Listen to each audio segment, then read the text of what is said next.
Let's take a look at our first exercise that we're going to use to get a review on everything we've learned up to this point and better understand this new e-commerce dataset. The first exercise, our goal is to write a query to print the number of paid and unpaid orders. So the result is going to look like something like this right here, a very small table that has 2 columns and just 2 rows.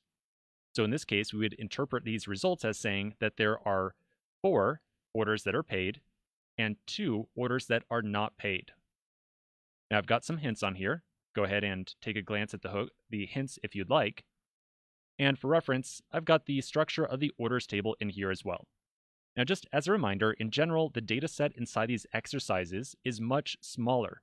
So inside this exercise environment, there's only about 6 orders total.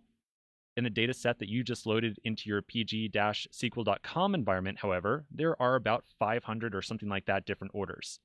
So you're going to find that there's a very different data set in both these locations, but the structure of the data set is identical. All right, so like the hints say, I really recommend you consider maybe making use of group by and maybe count as well. So go ahead and give this exercise a shot, and we'll go over a solution in just a moment.